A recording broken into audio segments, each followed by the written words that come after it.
নমস্কার বন্ধুরা, তিয়াশাস রেসিপিতে সকলকে স্বাগত জানাই। আজ হাজির হয়েছি কুমড়ো দিয়ে একটা দুর্দান্ত স্বাদের নিরামিষ রেসিপি নিয়ে, যেটা আপনারা রুটি, পরোটা, লুচি, ভাত সব কিছুর সঙ্গেই খেতে পারবেন। খেতে অত্যন্ত সুস্বাদু হয় আর বানানো খুবই সহজ। ঘরে থাকা কয়েকটা উপকরণ দিয়ে আপনারা খুব সহজেই বাড়িতে বানিয়ে নিতে পারবেন। তো চলুন আর দেরি না করে রেসিপিটা দেখে নেওয়া যাক। তো এখানে আমি একটা পাকা দেখে কুমড়ো নিয়েছি। এবার এই কুমড়োটাকে মাঝখান দিয়ে দুটো ভাগ করে নিচ্ছি।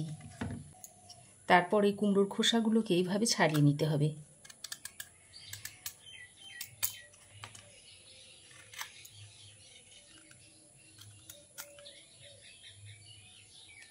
একটু পাকা দেখে কুমড়ো হলে খেতে ভালো হয় রেসিপিটা। তো দেখুন, কুমড়োর খোসাগুলোকে আমি ছাড়িয়ে নিয়েছি। অল্প একটু একটু খোসায় কুমড়োর গায়ে লেগে আছে, এতে করে কুমড়োটা গলে গিয়ে তরকারির সঙ্গে মিশে যাবে না। এবার আমি এই কুমড়োটাকে কেটে নেব।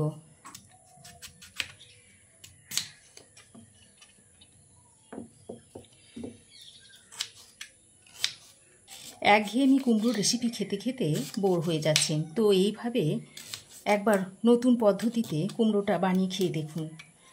আশা করছি আপনাদের ভালোই লাগবে। তো কুমড়োগুলোকে আমি এরকম লম্বা লম্বা করে কেটে নিচ্ছি। তো দেখুন, সমস্ত কুমড়োটাকে আমি এরকম ছোট ছোট টুকরো করে নিয়েছি। এবার আমি এটাকে একটা পাত্রে তুলে নিচ্ছি। তুলে কুমড়োটাকে আরও একবার ভালো করে পরিষ্কার করে ধুয়ে নেব। কুমড়ো কাটার আগে একবার ধুয়ে নিয়েছি, আর এখন আরও একবার ধুয়ে নেব। তো দেখুন, কুমড়োগুলো কেটে নেওয়ার পর আমি আরও একবার ভালো করে ধুয়ে নিয়েছি।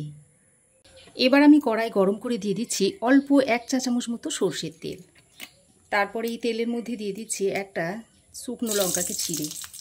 এবার এই শুকনো লঙ্কাটাকে কিছুক্ষণ ভেজে নিয়ে এর মধ্যে দিয়ে দিচ্ছি 1 চা চামচ মতো গোটা জিরে, আর 1 চা চামচ মতো দিয়ে দিচ্ছি মৌরি, আর একটা কাঁচা লঙ্কাকে এভাবে ভেঙে দিয়ে দিচ্ছি। এবার মশলাটাকে ভালো করে ভেজে নিতে হবে। দেখুন, মশলা খুব ভালো করে ভেজে নিয়েছি। এবার এই মশলাটাকে একটা মিক্সিং জারের মধ্যে ভরে নিচ্ছি। দেখুন, মিক্সিং জারের মধ্যে ভরে নিয়েছি। তো মশলাটাকে আমি ঠান্ডা করে নিয়েছি। তারপর এর মধ্যে দিয়ে দিচ্ছি অল্প একটু আদার টুকরো, দিয়ে দিচ্ছি একটা মিডিয়াম সাইজের কুচনো টমেটো। তারপর এটার একটা মিহি পেস্ট আমি তৈরি করে নেব। তো দেখুন, এই রকম একটা মিহি পেস্ট তৈরি করে নিয়েছি। এবার কড়াইয়ে আমি আরও একটু সর্ষের তেল দিয়ে দিচ্ছি। এখন কেটে ধুয়ে রাখা কুমড়োগুলো দিয়ে দিচ্ছি। আর কুমড়োর মধ্যে অল্প পরিমাণে হলুদ গুঁড়ো দিয়ে দিচ্ছি। এই পর্যায়ে যদি নুন দেওয়া হয় তাহলে কুমড়ো থেকে জল বেরোতে শুরু করবে, কুমড়োটা ভালোভাবে ভাজা হবে না। তো দেখুন, কুমড়োর গায়ে এরকম হালকা বাদামি কালার এসে গেছে। এবার এই পর্যায়ে আমি কুমড়োগুলোকে তুলে নিচ্ছি। তো এই কুমড়োগুলোকে আমি এবার তুলে নিচ্ছি। এবার কুমড়ো ভেজে তুলে নেওয়ার পর ওই কড়াই দিয়ে দিচ্ছি আরও একটু সর্ষের তেল। গরম তেলে একটা শুকনো লঙ্কা ছিঁড়ে দিয়ে দিচ্ছি, আর দিয়ে দিচ্ছি অল্প একটু 5 ফোড়ন। এবার যে মশলার পেস্টটা তৈরি করেছিলাম সেটা দিয়ে দিচ্ছি। মিক্সিং জারটা ধুয়ে সামান্য পরিমাণে জল দিয়ে দিচ্ছি। এবার আমি এর মধ্যে দিয়ে দিচ্ছি সামান্য পরিমাণে হলুদ গুঁড়ো, অল্প একটু দিয়ে দিচ্ছি ধনের গুঁড়ো, আর কালারটা যাতে সুন্দর হয় সেই জন্য দিয়ে দিচ্ছি কাশ্মীরি লঙ্কার গুঁড়ো। এবার মশলাটাকে খুব ভালো করে কষিয়ে নিচ্ছি। তো দেখুন, মশলা আমি খুব ভালো করে কষিয়ে নিয়েছি। এবার এর মধ্যে ভেজে রাখা কুমড়োটা দিয়ে দিচ্ছি। তারপর মশলার সঙ্গে কুমড়োটাকে খুব ভালো করে নেড়ে চেড়ে মিশিয়ে নিতে হবে। দেখুন, কুমড়োটা কষাতে কষাতে এবার আমি এর মধ্যে অল্প একটু নারকেল কোড়া নিয়েছি, সেটা দিয়ে দিচ্ছি। তারপর কুমড়োর সঙ্গে আবারও ভালো করে নেড়ে চেড়ে মিশিয়ে নিচ্ছি। কুমড়ো নারকেল কোড়া খুব ভালো করে নেড়ে চেড়ে মিশিয়ে নিয়েছি। এবার আমি এর মধ্যে দিয়ে দিচ্ছি অল্প 1 বাটি মতো জল, আর এই জলটা অবশ্যই গরম জল দেবেন, কারণ গরম জল দিলে তরকারির স্বাদ যেমন বাড়ে তেমনি তরকারিটা খুব তাড়াতাড়ি রান্নাও হয়ে যায়। এবার গরম জলটা দিয়ে কুমড়োর সঙ্গে ভালো করে নেড়ে চেড়ে মিশিয়ে নিচ্ছি। তারপর ঢাকা দিয়ে 6-7 মিনিট মতো রান্না করে নেব। তারপর এখানে স্বাদ মতো নুনটা দিয়ে দিচ্ছি। নুনটা দিয়ে ভালো করে নেড়েচেড়ে মিশিয়ে নিয়েছি। জলটা দিয়ে ভালো করে নেড়েচেড়ে মিশিয়ে নিয়ে আমি ঢাকা দিয়ে 5 থেকে 6 মিনিট রান্না করে নেব। তো দেখুন, ঢাকা দিয়ে 5-6 মিনিট আমি রান্না করে নিয়েছি। আর কুমড়ো দেখুন সেদ্ধ হয়ে গেছে। কুমড়ো সেদ্ধ হয়ে গেছে, অথচ দেখুন গোটা গোটাই রয়েছে।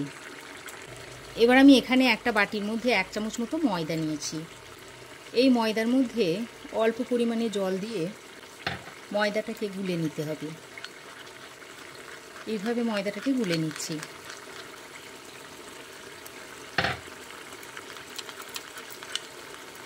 দেখুন, এরকম একটু পাতলা করে ময়দাটাকে গুলে নিয়েছি। এবার এই গুলে নেওয়া ময়দাটা এর মধ্যে দিয়ে দিচ্ছি। তারপর ভালো করে নেড়েচেড়ে মিশিয়ে নিচ্ছি। আর এই ময়দাটা দেওয়ার সঙ্গে সঙ্গে দেখবেন গ্রেভিটা ঘন হতে শুরু করবে। ময়দাটা দিয়ে ভালো করে নেড়েচেড়ে মিশিয়ে নিয়েছি। এবার আমি এর মধ্যে দিয়ে দিচ্ছি অল্প ছোট চামচের 1 চামচ মতো আখের গুড়। আপনারা চাইলে আখের গুড়ের বদলে চিনিটাও দিতে পারেন। তারপর গুড়টা দিয়ে আবারও ভালো করে নেড়েচেড়ে মিশিয়ে নিতে হবে। আর এই পর্যায়ে গ্যাসের ফ্লেমটাকে লো টু মিডিয়ামে রেখে দিতে হবে। তা না হলে যে গ্রেভিটা আরও ঘন হয়ে শুকনো শুকনো হয়ে যাবে।